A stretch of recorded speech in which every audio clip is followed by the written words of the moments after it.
Հաշվի առնելով թե հանցավորության դինամիկան, թե հանրային կարգի պահպանման մարտահրավերները, որոնք են այն հիմնական առաջնահերթությունները, որոնք նրանց սահմանել այս կարգավորման, որպես համակարգային բարեփոխումների առանց, եւ երկրորդ հաղթավորին զենք դինամիկների շրջանառության խնդիրը շարունակման մնալորակարգային։ Ինչ գործիքակարգ իրարու նախարարությունը դրանց հայտնաբերման արդյունավետությունը բարձրացնելու համար եւ արդյոք տեսնում եք օրենսդրական խստացումների կամ զենքի կամավոր հանձնման մեխանիզմների վերանայման անհրաժեշտություն։ Շնորհակալություն Տիկին Դավթյան հարցադրումների համար։ Առաջինը ներքին անվտանգության մասով իրավիճակը ես գնահատում եմ ոչ թե իմ զգացողությունից ելնելով, այլ ռեալ կյանքում ունենալով փաստական տվյալներ, մեր քաղաքացիներից եկող ազդակներ եւ առհասարակ հանրապետությունում հանցավորության մասով առկա իրավիճակ։ Եվ պատահական չէ, որ ես նշեցի, որ ներքին անվտանգության առումով դրական պատկեր ունենք, որովհետեւ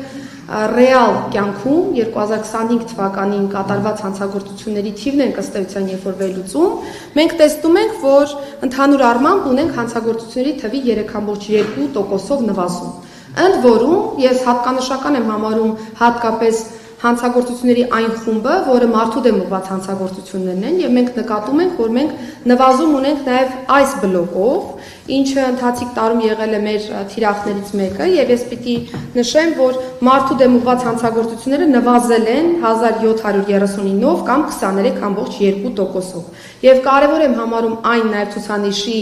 հանրայնացումը, որ նվազել են նաև դիտավորության առողջությանը վնաս պատճառելու, այդ թվում ծանր, առողջությանը ծանր վնաս պատճառելու դեպքերը, եւ կարծում եմ այս տեսանկյունից սա կարևոր ցուցիչ է բնութագրելու հանրապետության ներքին անվտանգության մակարդակը։ Մենք այո, ունենք բավական դրական պատկեր վիճակագրական եւ փաստական առումներով, բայց բնականաբար չենք բավարարվում այս ունեցածով, որովհետեւ վիճակագրությունը նաև մեզ թույլ է տալիս հասկանալու անցած տարվա կտրվածքով, եթե որևէ որոշում ենք կայացրել, այդ որոշումը արտացոլվել է պրակտիկայում թե ոչ, կամ եթե արտացոլվել է ինչ կերպ է արտացոլվել, արդյունավետ եղել է թե չի եղել։ Օրինակ, երբ որ վերլուծում ենք թմրամիջոցների ապօրինի շրջանառության դեպքերը, նկատում ենք, որ հետևյալ պատկերն ունենք։ Նախարարությունը որդեգրել էր հետևյալ քաղաքականությունը։ Կենտրոնանում ենք ներմուծման եւ արտադրության շղթայի վրա, որպեսզի մեծ խմբականակներ դուրս բերենք շրջանառությունից եւ հետագայում մանր չափերի դեպքեր չունենանք։ Նկատում ենք, որ այս քաղաքականությունը շատ ճիշտ իրացվել է եւ մենք ունեցել ենք ամբողջ իրավապահ համակարգի կողմից 768 կիլոգրամ ըստ էության թմրամիջոցի առգրավում, որը էական շեշտակի աճ է անցած տարվա համեմատությամբ։ Եվ այսպես շարունակ, այսինքն մեզ վիճակագրական պատկերը թույլ պիտի տա անընդհատ գնահատելու մեր որոշումների արդյունավետություն եւ հասկանալու այլ ինչ որոշում պիտի կայացնենք։ Հիմա զենք զինամթերքի ապօրինի շրջանառության մասով ես նշեցի, որ անցած տարի նաեւ այս ուղղությամբ ենք քայլեր տարել, որպեսզի ապօրինի շրջանառությունից դուրս բերենք ավելի մեծ միավոր զենք զինամթերք եւ այստեղ հիշատակեցի, որ 42.2%-ով ավելի զենք ունենք ըստ էության առգրաված 2246 միավոր հրազեն, ինչը բնականաբար անցած տարվա համեմատությամբ 24-ը նկատնում ավելի շատ է։ Ինչ տրամաբանություն կա այս թվերի մեջ, որ մենք դրական ենք դիտարկում թիվը։ Այսինքն այս տոկոսային հարաբերակցությամբ ավելի շատ զենքեր այլևս հնարավորություն չեն ունենում պրակտիկայում գործադրվելու եւ հանգեցնելու որևէ այլ հանցագործության դեպքի։ Պիտի շարունակենք այս ուղղությամբ աշխատանքը, որովհետեւ ես դեռ հեռու եմ մեր աշխատանքները դրական գնահատելուց, ես դրական եմ գնահատում այն, որ մենք տարին տարվա վրա մեծացնում ենք առգրաված զենքերի միավորների թիվը, բայց պիտի աշխատենք նաև այս խումբ միջոցներով հանցագործությունների կատարման դեպքերի նվազեցման ուղղությամբ, որը բարդ աշխատանք է, բայց պիտի հետևողականորեն գնանք առաջ։ Անցած տարի մի օրենսդրական փոփոխություն իրականացրել ենք, հատկապես 18 տարին չլրացած անձանց մասով սառը զենքի, հատկապես կամ սառը զենքին նմավող առարկաների վաճառքի մասով նախատեսել են կոնկրետ արգելք, իհարկե դեռ պիտի տարվա կտրվածքով վերլուծենք այս որոշման արդյունավետությունը, այսինքն ոնց ինչպիսի ազդեցություն է ունեցել այս որոշումը պրակտիկայում եւ այսպես շարունակ։ Եվ եթե նաև անդրադառնամ ներքին անվտանգության մասով ոչ միայն մեր այսպես ասեմ հանրապետական գնահատումներին, այլ նաև միջազգային վարկանիշային տարբեր ինդեքսներին, մենք տարեսկզբին հանրայնացրել ենք հատկապես World Travel Index-ի մասով ճամփորդության համար որպես ապահով երկիր Հայաստանի մասով ցուցանիշը եւ նշեմ, որ աշխարհի ամենաապահով երկրների ցանկում է Հայաստանի Հանրապետությունը գտնվում եւ 193 երկրի շարքում 13-րդ տեղում է 90.27 ինդեքսով եւ նշեմ, որ սա իրականում շատ դրական ցուցանիշ է Հայաստանի Հանրապետության համար, տարածաշրջանի տեսանկյունից եւս Հայաստանը առաջատար դիրքում է եւ սա ոչ թե ինչ-որ իներցիայի արդյունք է, այլ հստակ մեր կայացրած որոշումների արդյունքն է, մեր քաղաքացիների նաեւ վարքագծի փոփոխության արդյունքն է որոշակի, որովհետեւ տեղեր ունենք, որ այս երկու հատվածները պիտի հատվեն, որպեսզի լավ արդյունքներ ունենան։ Կարծում եմ ձեր բոլոր հարցերը սպառեցիք են դարձան, եթե բաց թողեցի, խնդրեմ ասեք։ Շնորհակալություն։ Արմենիա Սեզերի։ Հանրագարացը։ Պիտի նախարար վերադառնալու հետ կապված միջավայրերի կրթության նախարարությունը նախագահի տեղեկացրեց, որ այդ առումով դպրոցների ներքին կարգապահական կանոններն է մշակում, այդ կանոնները կարգապահական կանոնները ապահովելու կարծես այս դեպքերը հաջողացել են ոստիկանության անելիքը որն է այս առումով, ինչ պետք է արվի եւ արդյոք միայն ԳՄՍ նախարարության խնդիրն է, քանի որ դուք ասեցիք, որ քննություն եք ուղարկել եւ դպրոցների հետ կապված մտահոգություն կա, որ նրան նյութեր են մտնում կոնկրետների տեսքով այս մասին ինչ կասեք եւ եթե կարելի է եւս մեկ հարց երթևեկության հետ կապված Օրենսով մենք տեսնում ենք, որ շատ անկանոն է դառնում երթևեկությունը, քաղաքապետարանից պարբերաբար հայտնում են, որ քայլեր են ձեռնարկում ու երթևեկությունը կարգավորելու ուղղությամբ նույնիսկ խորհուրդ է ձևավորվել, բայց ակնհայտ է, որ միայն քաղաքային իշխանությունների աշխատանքով հարցը չի կարգավորվում, այստեղ ինչ պետք է անի ոստիկանությունը, որ այդ քայլերն առավելացնավեր լինեն։ Շնորհակալություն երկու կարևոր հարցադրումների համար։ Առաջինը դպրոցների մասով ես նշեցի, որ միջնորդագրերը վերաբերում են դպրոցի կողմից տեղեկատվության չփոխանցմանը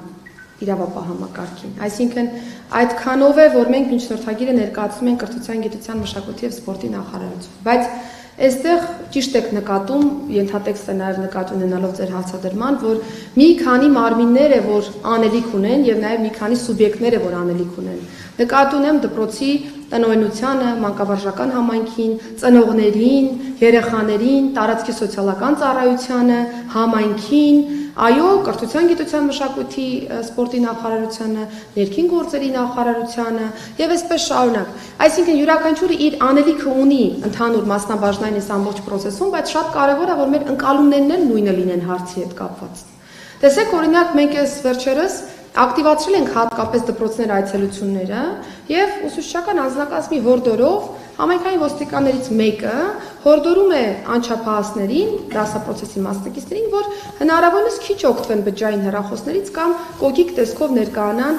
դպրոցական ուսումնական process-ին։ Կարծում եմ նորմալ է, որովհետեւ եթե կա ուսուցչական անձնակազմի կողմից խնդրի բարձրաձայնում, ոստիկանը կարող է հորդորով դիմել դպրոցահասակ երեխաներին, որովհետև մենք ունենք տեսչական անձնակազմ, որ անընդհատ այցելում է դպրոցներ եւ այդ դպրոցական այցելության նպատակը նաեւ այդպիսի խնդիրների ռեակցիա տալն է։ Բայց ունեցանք նաեւ որոշակի խոսակցություններ էսպորին, որ այ ոստիկանը ինչ իրավունք ունի մտնի դպրոց, ինչ իրավունք ունի ոստիկանը առհասարակ հորդորով հանդես գալու եւ այսպես շարունակ։ Ես կարծում եմ, որ մենք այստեղ իրականում ընկալումների խնդիր ունենք, որովհետեւ եթե մենք ուզում ենք որ դպրոցում երեխաների կողմից վարքը լինի վերահսկելի եւ ցանկացած իրավիճակ լինի մեր տեսադաշտում, այո, ոստիկանն էլ պետք է հաճախակի այցելի դպրոց, ծնողն էլ պիտի այցելի հաճախակի դպրոց, համայնքային ծառայություններն էլ պիտի հաճախակի այցելեն դպրոց, ուսուցչական անձնակազմը, տնօրենությունը հաճախակի մեզ պիտի իրազեկի հնարավոր անհանգստացնող թեմաների մասին, որպեսզի մենք կարողանանք համատեղ ուժերով հարցին լուծում տալ։ Այլապես ես չեմ պատկերացնում որևէ այլ տրամաբանություն, որ մենք կարող ենք իրավիճակային լավ արդյունքներ ունենալու եւ պրակտիկորեն հենց այսպիսի խնդիրներն են, որ մեզ բերում են, ստիպում են ինձ միջնորդագիր ուղարկել, ստիպում են հաղորդում ուղարկել հանցագործության մասին, բայց եթե մենք այսպիսի process-ներ չկազմակերպենք, վստահաբար պրակտիկայում չենք ունենալու կառավարելի իրավիճակ եւ դրական արդյունքներ այս մասով։ Անչափահասների մասով նշեցիք դպրոցներում թմրամիջոցների շրջանառության եւ մնացյալի մասով Հարգելի լրագրող, անցած տարի բազմաթիվ են այսպիսի խոսակցությունները, նշում էինք, որ իհարկե ոչ ես, նշվում էր, որ այդ հմրամիջոցները վխտում են դպրոցներում, անընդհատ ինչ-որ շրջանառություն կա եւ այլն, մեր վիճակագրական պատկերը նախ դրա մասին չի խոսում, եւ երկրորդը մենք մի մարտավարական փոփոխություն ենք իրականացրել։ Մենք ուսումնասիրել ենք նաեւ համացանցում այս մասով գրառումները, շատ են այնպիսի գրառումները, երբ որ նշվում է, որ այ դպրոցներում թմրամիջոցներ են պատտվում, ոչ մի քայլ չեք ձեռնարկում, այստեղ թմրամիջոցի խումբ կա, այնտեղ էս կա, անչափահաս կա ներգրաված, հետևողականորեն յուրաքանչյուր հաղորդման հետևից գնացել ենք։ Եվ գրառման հեղինակին խնդրել ենք մեզ տա տվյալներ։ Եթե չի ուզում հաղորդում ներկայացնելու, գոնե թե մեզ տա տվյալներ, թե ինչ նկատի ունի, որ դպրոցի մասին է խոսում, երբ որ ասում է, որ վխտում են թմրամիջոցները դպրոցներում։ Հարգելի ներկաներ, մենք ունենք 0 հաղորդում եւ ունենք 0 տվյալի փոխանցում մեզ այս գրառումների համատեքստում։ Սա ինչի մասին է խոսում։ Մենք իներցիայով անընդհատ նույն թեմաները քննարկում ենք, անընդհատ նույն թեմաներին ուզում ենք նոր աստառներ տանք, նոր երանգներ տանք, բայց չենք հասկանում, որ սրանով փորձում ենք պիտակավորել մի սերնդի, ով որ ընդհանրապես այդ պիտակավորման հետ կապ չունի։ Այո, կան դեպքեր։ Դեպքերի հետևից պետքա գնալ։